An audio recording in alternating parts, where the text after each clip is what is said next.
All right.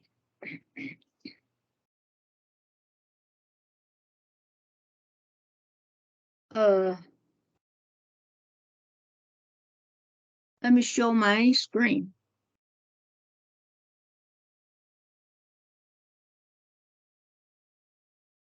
Okay. Uh, Let me get out of here. And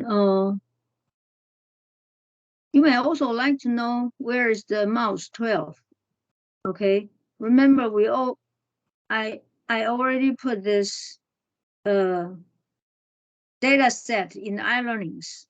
So from this data set, click to chapter 12, then eViews, then there's a 1, mouse 12, just using this data set for our class assignment 4. Okay? All right. And one thing I also want to mention to all of you that um, since chapter 12 about the time series model is more complicated. Okay, so I will really suggest all of you read chapter 12 from line to line. Okay, from the page 382 up to the end, which is 403. Okay, it's about 20 pages from line to line.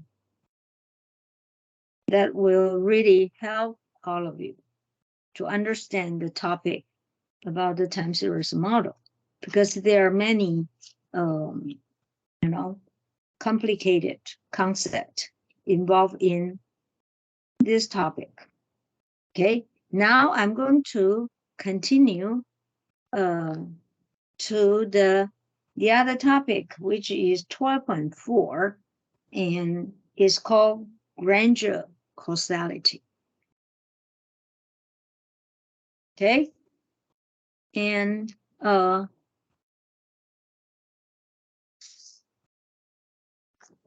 one application of the distributed lag model is to provide evidence about the direction of causality in economic relationship. Okay, so from the distributed lag models, we know that if we do need put some lags of the x variables, then we will know the direction of causalities in economic relationship. Okay, and such a test is useful when we know that two variables are related, but we don't know which variable causes the other one to move.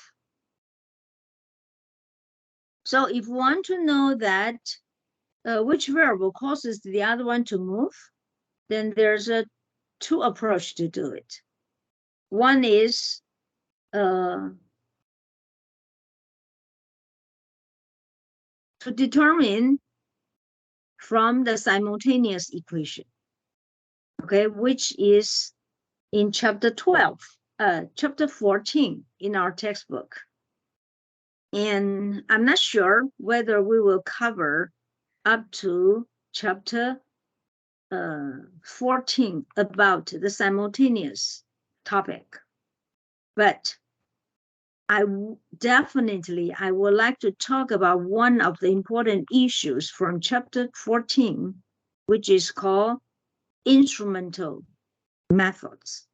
Okay, usually they're using instrumental estimation in simultaneous equation, but there's many other ways, okay, to do the instrumental estimation, either in single equations too. Okay, so definitely, if I have time, I like to cover that instrumental estimation, and which is very famous for two-stage least squares methods. Okay, which is on chapter 14. Okay, and So we just talk about that. If we want to know the relation, which variable causes the other one to move, then the second approach is to test what is called Granger causality. Okay, and think about this the meaning of causality. Okay, you all remember that in chapter 1, starting from chapter 1. Okay, I mean this beginning of this class. Okay, and we say that most of the economic relationship and are causal in nature, but regression analysis cannot prove such causality. Okay, in other words, the regression analysis cannot prove the causality between the x variables and y variables. And since we know that regression analysis cannot prove such causality, and why does this Granger causality here we are talking about?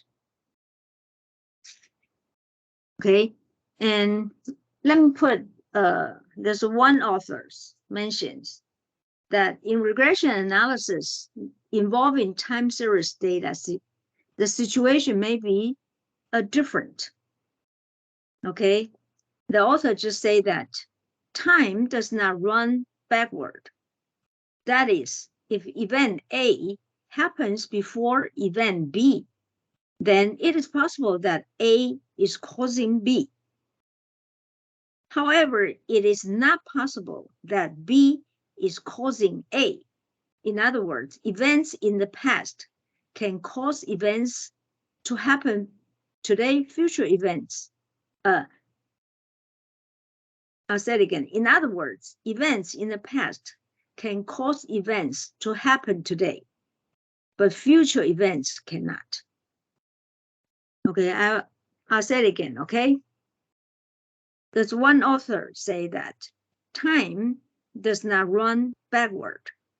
That is, if event A happens before event B, then it is possible that A is causing B. However, it is not possible that B is causing A.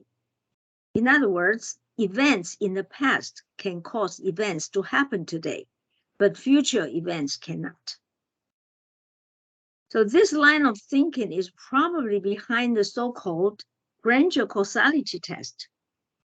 Therefore, the answer for the causality we just mentioned is that we don't actually test for theoretical causality. Instead, we test for Granger causality. So Granger causality is a circumstance in which one time series variable consistently and predictably changes before another variable. And Granger causality is important because it allowed us to analyze which variable precedes or leads the other. And as we shall see, such leading variables are extremely useful for forecasting purposes. So if one variable precedes, or in other words, Granger causes another, we cannot for sure that the first variable causes the other to change. As a result, even if we are able to show the event A always happens before event B, we have not shown that event A causes event B. So we say Granger causes is really different, just the causes. Okay, so look at this PPT here. Okay, don't be lured into thinking Granger causality proves economic causality. So Granger causality, it does not mean the economic causality. Okay? And if one variable precedes or Granger causes another, we cannot be sure the first variable causes the other to change. Okay, there are a number of different tests for Granger causality. Okay, for Granger causality. Okay, not just the one we mentioned in our textbook. Okay, all right. So let's see. So if you understand this Granger causalities, and that's C. Okay. We name it Granger causality. This proposed by a famous econometrician called Granger. Okay, so Granger suggests that if Granger suggests that if A Granger causes Y, okay, if A Granger causes Y, we should run 2 Granger tests, one in each direction. Okay, that is, first, we run the regression of 12.20. Look at what we have from this model, okay? Y variable as a dependent variable, and we put all the legs of Y variables with the coefficient called beta, and also with all the A and legs variables as independent variables with coefficient with alpha. Okay? And also,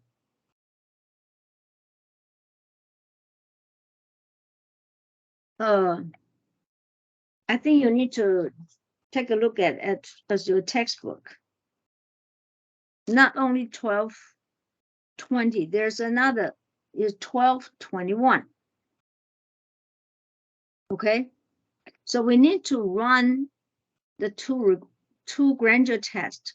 One is 12.20. The other one is 12.21, which is just put A as a Y variable, as a dependent variable, and put all these parts as an A variable legs, and put the Y variable as the rest of the Y variable, as well as the leg of the Y variable as the rest of the regression independent variables. Okay, and let me show my own, because there's no other PowerPoint for 12.21, so I make it by myself. Okay, let's look at this Granger causality. Okay, let me see.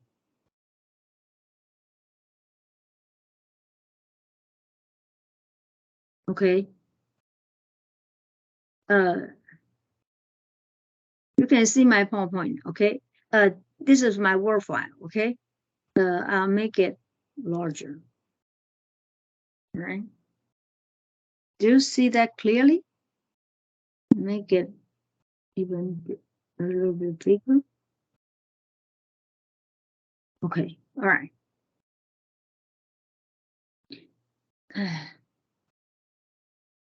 So the Granger suggests that to see if A Granger causes Y, we should run 2 Granger tests, one in each direction. That is, run equation 12.20 and 12.21.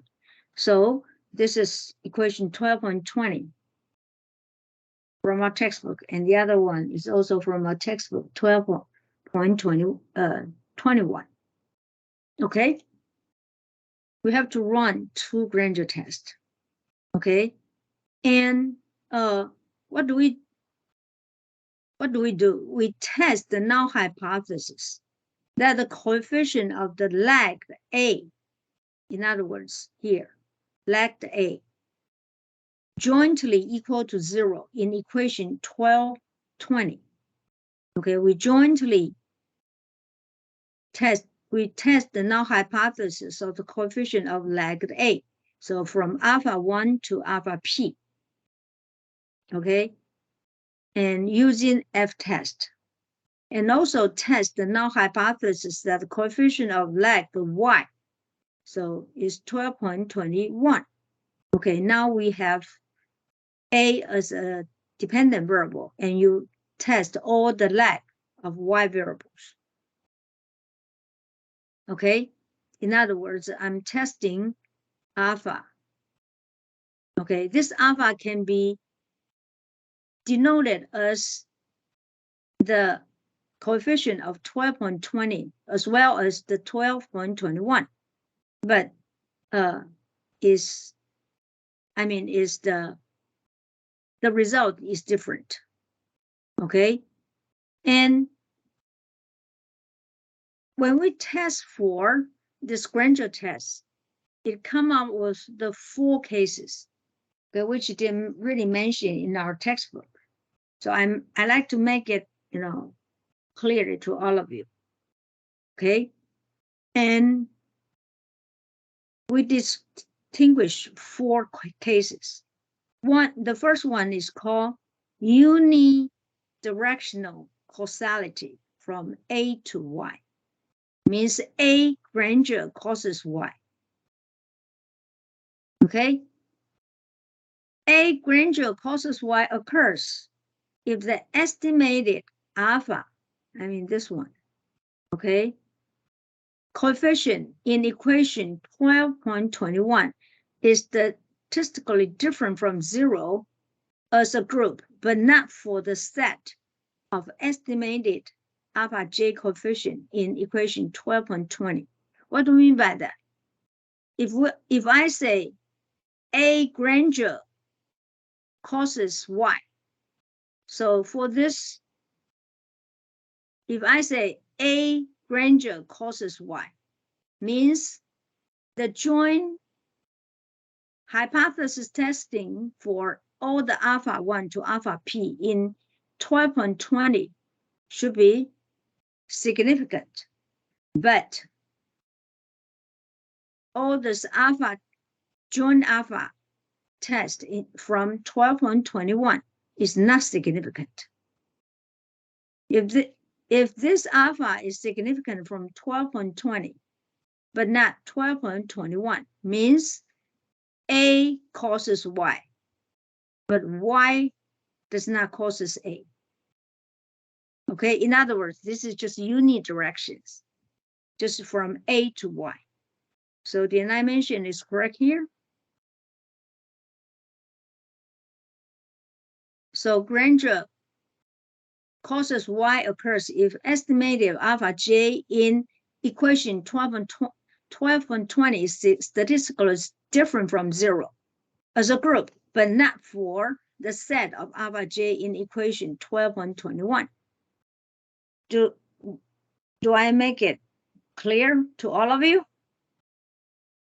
Means that if I do the hypothesis from alpha 1 to alpha p, if the test from equation 12.20 is significant, but 12.21 is not significant, means just A causes Y, A Granger causes Y. Okay, so this is just it's just one way, one direction. So we call it unidirectional causality from A to Y. In other words, there's a situation, another case is called unidirectional causality from Y to A. So think about it. If just Y to A, so what do we say? Since just Y to A means the set of alpha 1 to alpha p from equation 12.21. The hypothesis testing is significant, but not equation 12.20. 12.20 is alpha, the alpha 1 to alpha p is from A to Y. So if just alpha 1 to alpha p from equation 12.20 is significant, but not for 12.20, means just only one direction of Y causes A. Okay, so this is what I say. The second cases, unidirectional causality from Y to A, means Y to A, is Y Granger causes A occurs if the set of alpha j coefficients in equation 12.21 is statistically different from 0 as a group, but not for the set of estimated alpha j coefficient in equation 12.20. Is that clear, my dear students? Yes, Prof. Yes, You're Prof. still there? You're still there? Okay. Yes. I'm still here, Prof. Teacher. Still here. Okay. All right. And the third case is feedbacks or bilateral causality. Okay, means bilateral causality. Okay, it's indicated when the set of A and Y coefficient are statistically significant different from 0 in both regressions. Means that I do the hypothesis testing for equation 12.20, and the set of alpha 1 to alpha p is significant.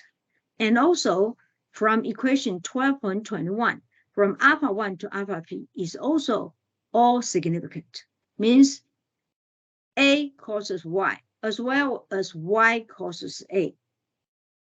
Okay, this is what I say the third cases is bilateral causality. Okay, the last one is what we call independence. Independence means when the set of A and Y coefficients are not statistically significant in either of the regression. If neither of the joint hypothesis of alpha 1 to alpha p from equation 12.20 or 12.21 are not significant at all, means they are all independent. Therefore, there is no Granger causality, either A to Y or Y to A. Okay? So that's a little bit review about what we mean by Granger causality. So according to the authors,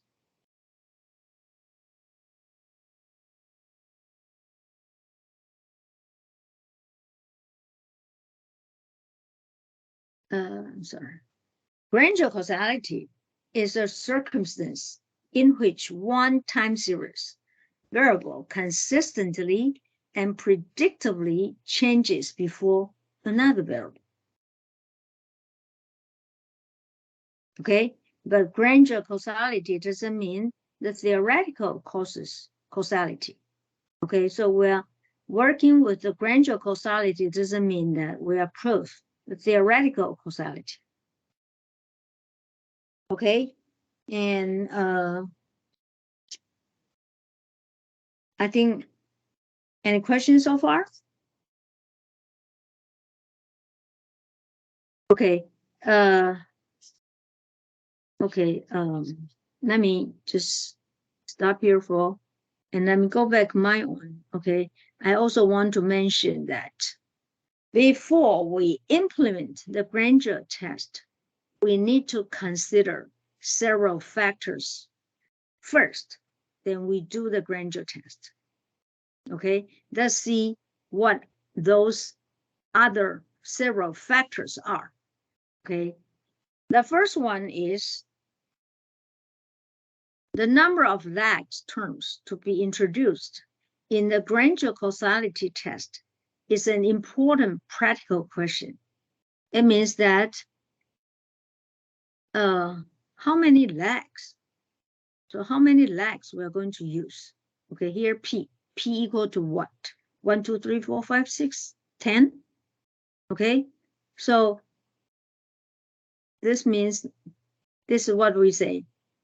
The number of lags term to be introduced in the Granger causality test is important practical questions.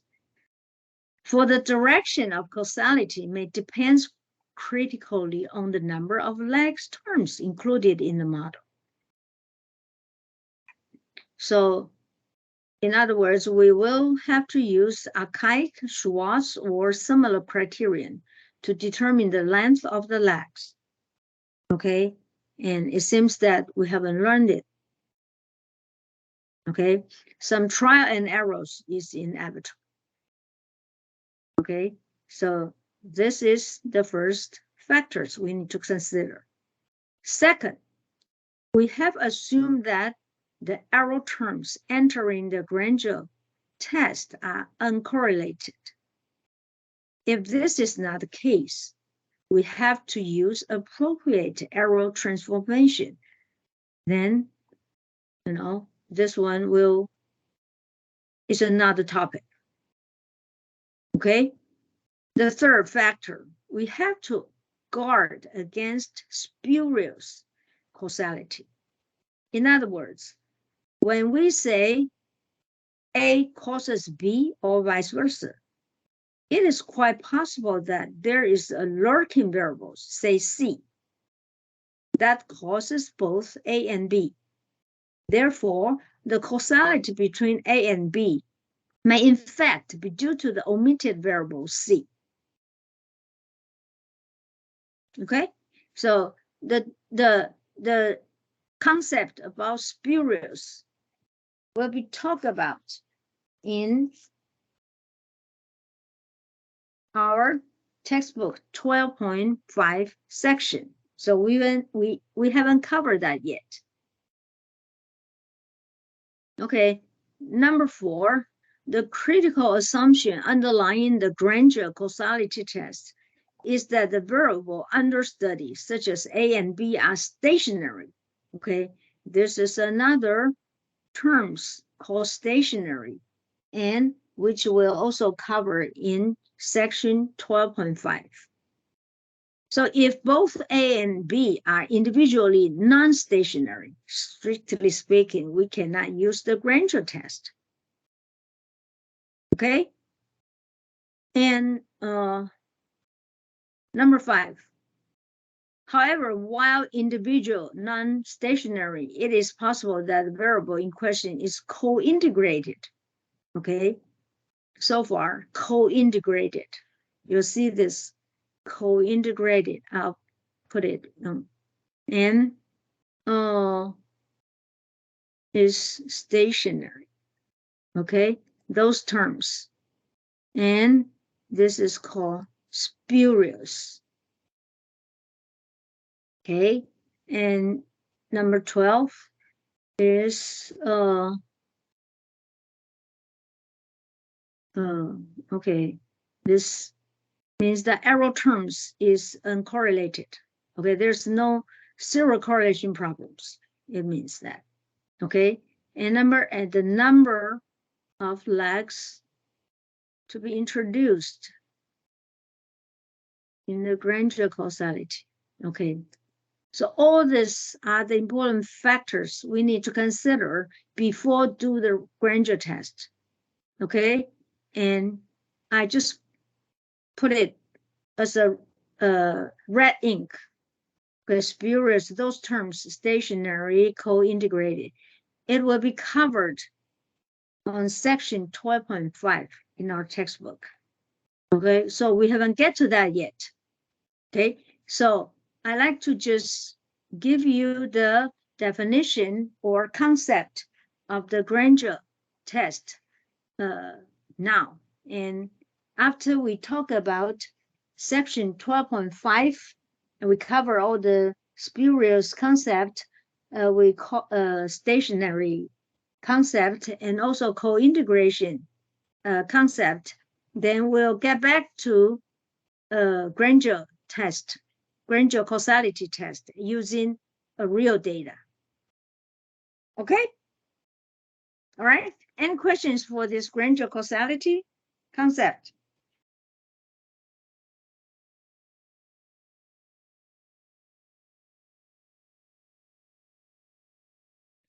Just to make sure that I heard it correctly, about the discussion for cases, the third one is like both of them are affect one another, right, Professor? You mean the third one? Yeah, the third. In Feedback. this one, the third one? Yeah. Yeah. Means both of the hypothesis testing are significant.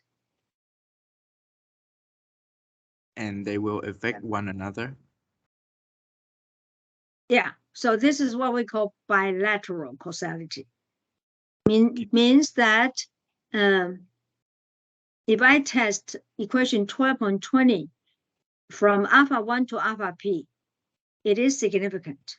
And also I'll test the alpha 1 to alpha p from equation 12.21 are all significant. Means A effect causes Y and Y also causes A. So this is bilateral. Means two ways. The first one, the second one is one way, right? One direction, unidirections. And this is, bi-directions, means bilateral causality. Feedback. Got it. Is that clear? Yes, Prof. And of course, if those two hypothesis testing are not statistically significant, means they are independent. So not A causes Y, either Y causes A.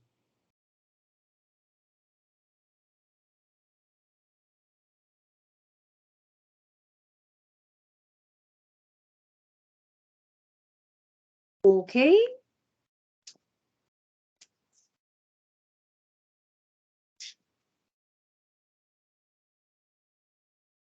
Any other questions?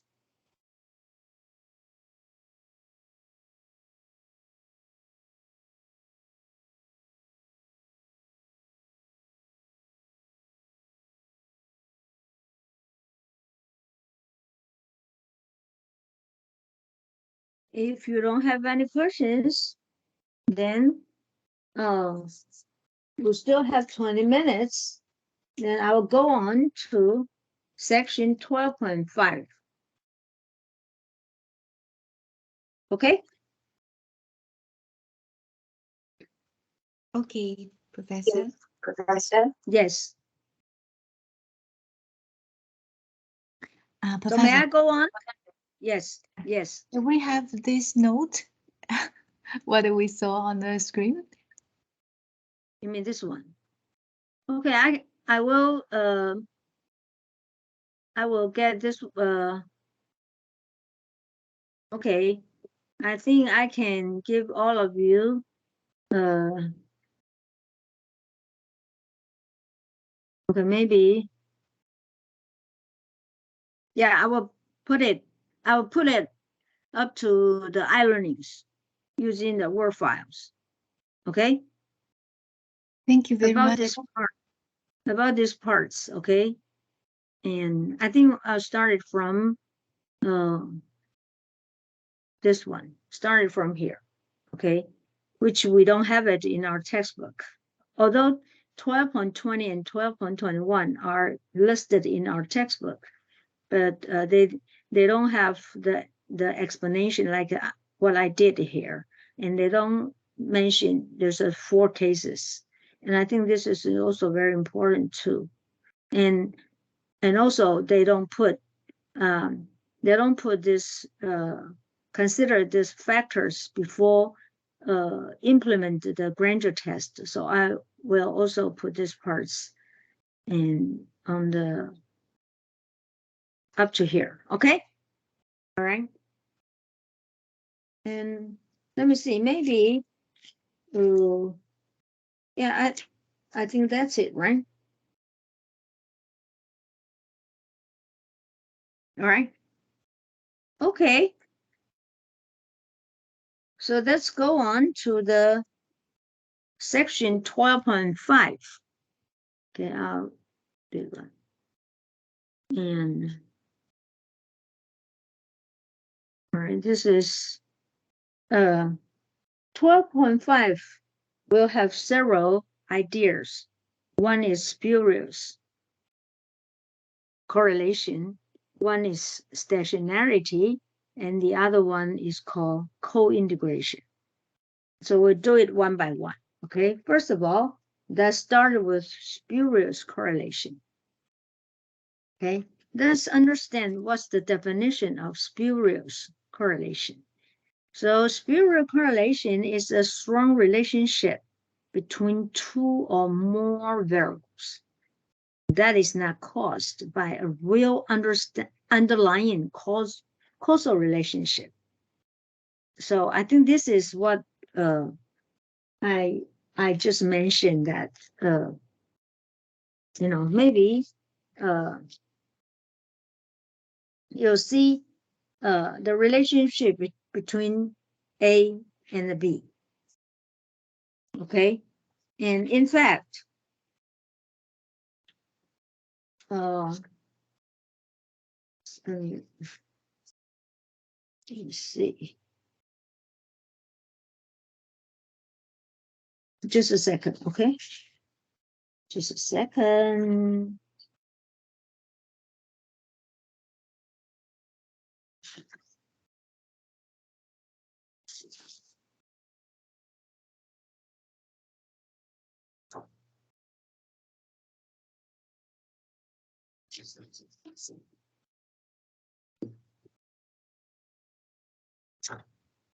Just bear with me, okay? Just a second.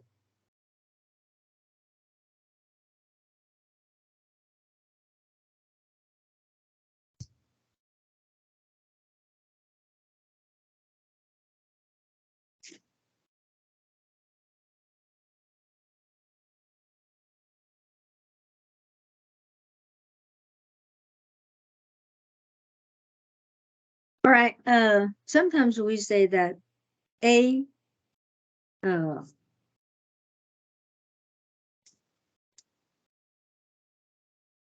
especially for regression analysis. Okay, we see the X variables are significant. So that's called the A factors. And is significant to affect the Y variables.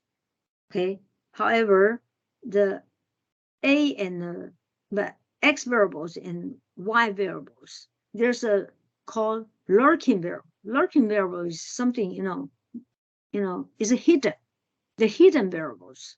Okay, for example, maybe, if we say Y is consumption and X is disposable income. Okay, and especially in highly inflation, if there's a highly inflation, okay, both income and also consumption are affected by the inflation. Therefore, the inflation rate means the interest rate is the hidden variables. So it's a lurking variables behind the consumption and income. Okay, so it shows the strong relationship between two or more variables that is not caused by a real underlying causing relationship, but the lurking variables. Okay, this is what we say spurious correlation.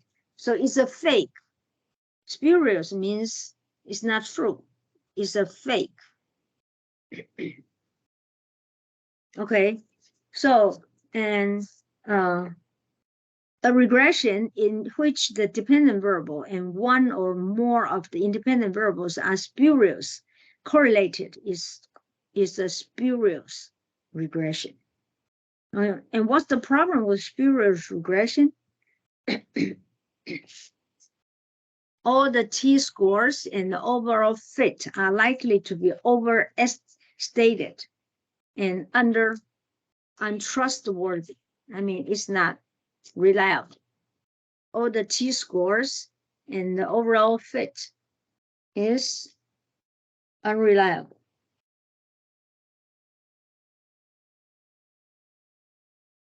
Okay. And one cause of spurious regression is non-stationarity. Okay. Why do we have this spurious correlation, or what we say the spurious regression? One cause of this spurious correlation is non-stationarity. Okay. And let's see.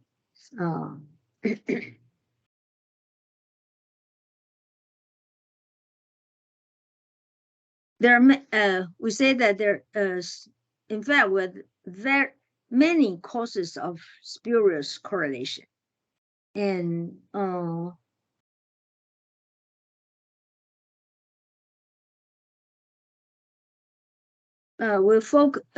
are many causes for spurious correlation, but the focus on this section 12.5 will be on the time series data, and in particular, we will say something about the stationarity. Okay, all right. So let's introduce what is the stationarity. Okay, let's see. How do we define the stationary and non-stationary time series? Okay, first of all, and this is in our this part's in our textbook, page 395. Okay, a time series variable xt is stationary if these three conditions met, all of them. Okay, if the mean of xt is constant over time, or the variance of the xt is constant over time. And the third one is the simple correlation coefficient between xt and st minus k. Depends on the length of the lag k, but on no other variable for all k. So the simple correlation, when we say simple correlation coefficient, is the correlation coefficient between these two variables. And here mention xt as the time t and the t minus k. So it's the lag t, x variables, okay?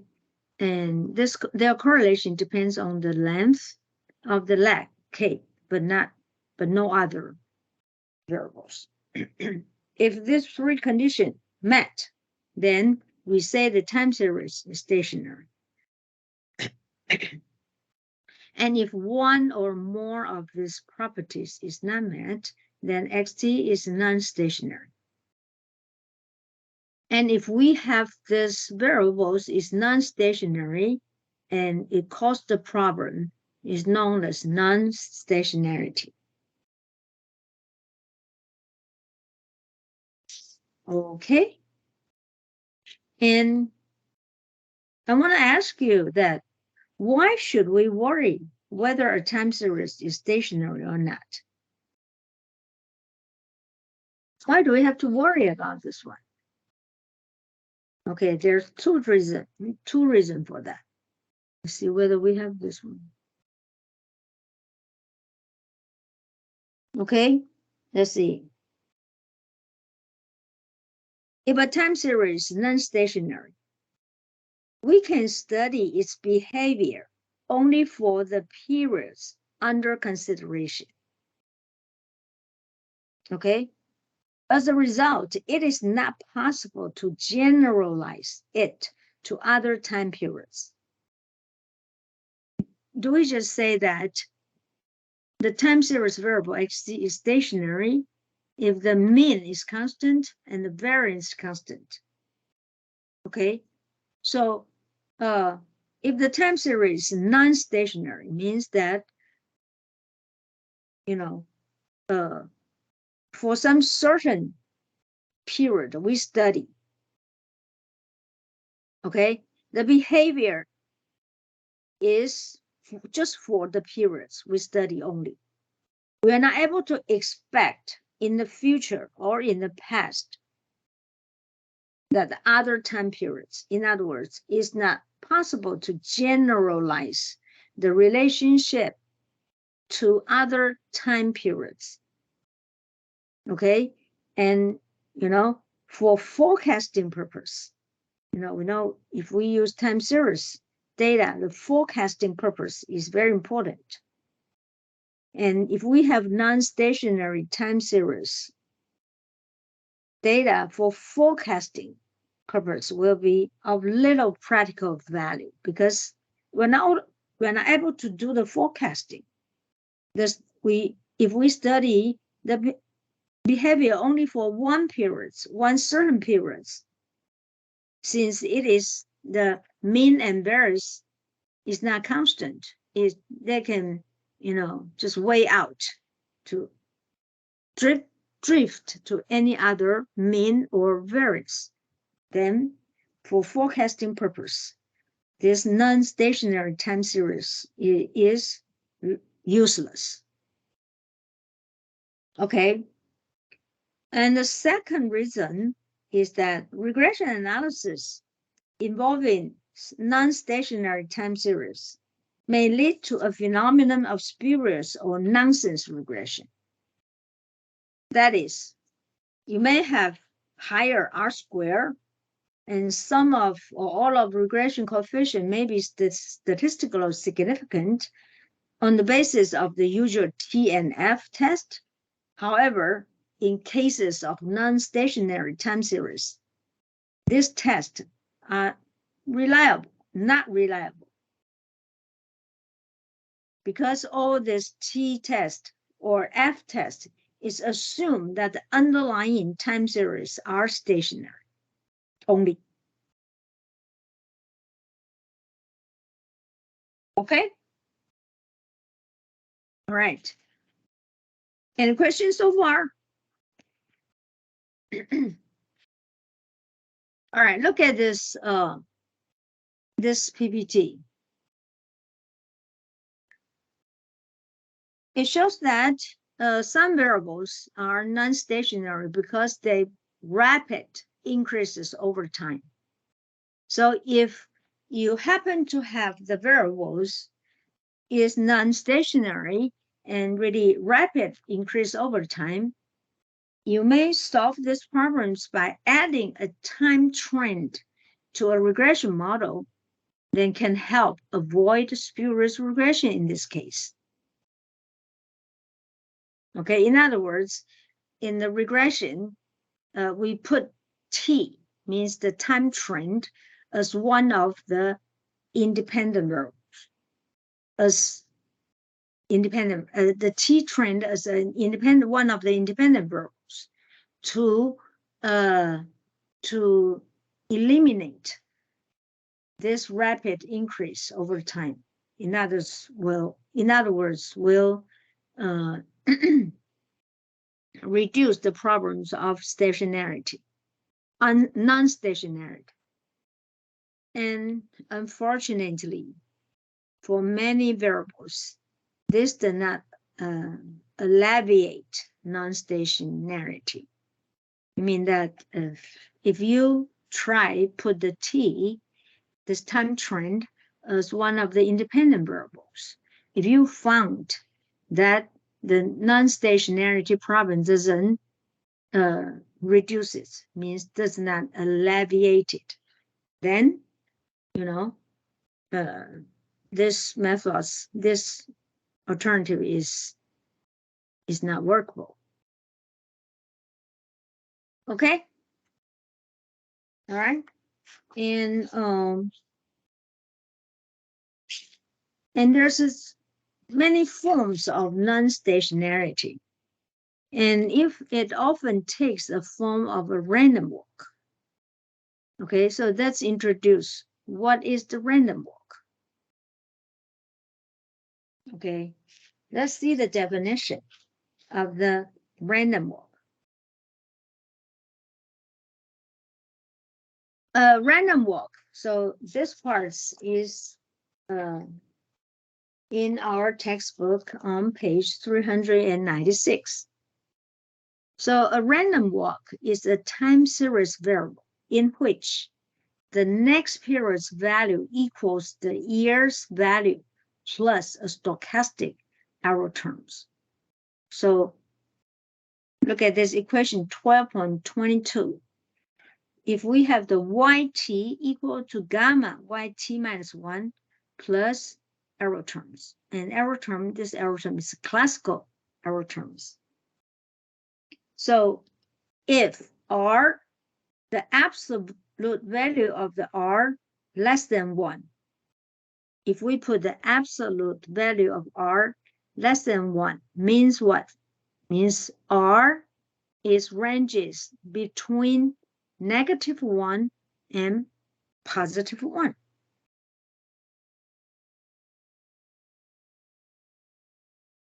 Okay, so then in this situation, and alpha is less than 1, if it is between -1 and +1, okay, means the further the lag.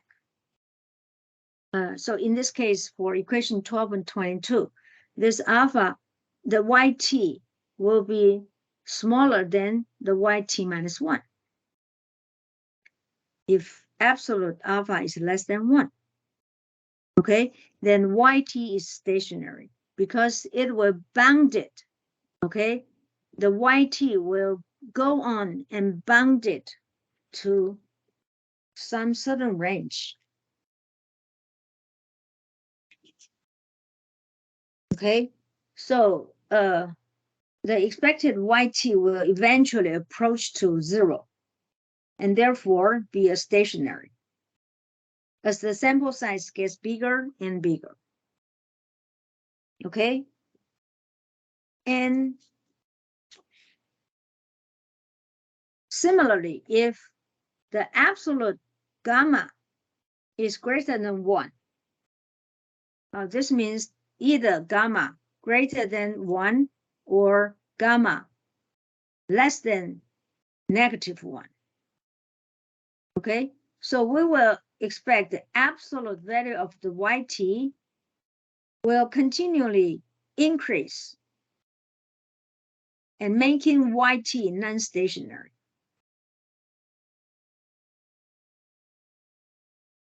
Okay, you understand this one? Because this is just exploded.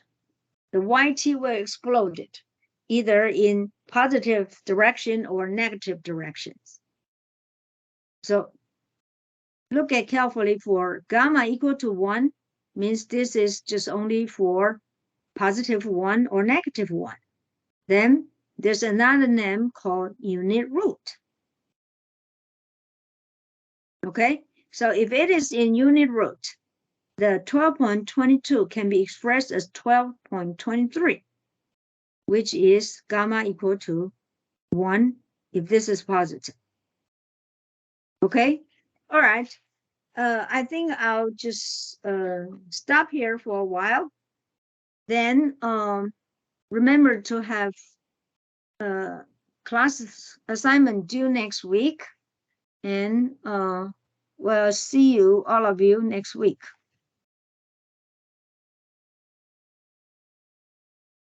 Okay? Okay, thank you. All right. Sarah. Okay, let me stop the recording. Okay, thank you.